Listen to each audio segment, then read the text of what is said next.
ఈరోజు బ్యాచిలర్స్ పిల్లల కోసం స్వాతక్క పాస్తా చేస్తుంది. ఎలా చేయాలంటే, ఒక గిన్నె తీసేసుకొని, ఒక 3, 4 గ్లాసెస్ వాటర్ వేసేసుకొని బాయిల్ చేసేసుకోవాలి. తర్వాత పాస్తా తీసేసుకొని ఒక గిన్నెలో పెట్టేసుకోవాలి. ఇది పావు కేజీ నేను ఈరోజు చేసేది.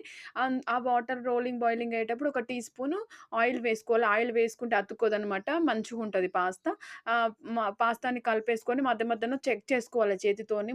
ముడితే అర్థమైపోతది ఉడికిందా లేదా అనేది. అలా చెక్ చేసుకున్నాక వాటర్ పాస్తాని జల్లి గిన్నెలోకి వంపేసుకోవాలి. తర్వాత మళ్ళీ వేరే కడాయి పెట్టేసుకొని కొంచెం ఆయిల్ ఎక్కువ పడతది పాస్తా కదా! సో, మళ్ళీ జీలకర్ర, ఆవాలు, మినపప్పు, ఉల్లిపాయలు, పచ్చిమిర్చి అవన్నీ వేసేసుకొని మంచిగా కలుపుకోవాలి. అవి ఏగే టైంలో ఒక చిన్న టమాటా కట్ చేసుకోవాలి. ఒక టమాటా వేసేసుకొని మంచిగా కలిపేసుకోవాలి. మనం బాయిల్ చేసుకున్న పాస్తా ఉంది గదా! జల్లి గిన్నెలో వంపుకున్నాం కదా! ఆ పాస్తా దీంట్లో వేసేసుకొని మంచిగా కలిపేసుకోవాలి. కలుపుకున్నాక దీనికి మెయిన్ ఇంపార్టెంట్ ఏంటంటే పాస్తా మసాలా పావు కేజీకి ఒక రూ. 5 ప్యాకెట్ సరిపోతది. తర్వాత సాల్ట్ గూడా వేసేసుకొని పాస్తా మసాలా వేసుకొని మంచిగా కలుపుకొని ఒక 2, 3 మినిట్స్ స్లో ఫ్లేమ్‌లో బాయిల్ చేసుకుంటే పాస్తా రెడీ అయిపోతది. Please like, share, subscribe. నేను మీ అక్క.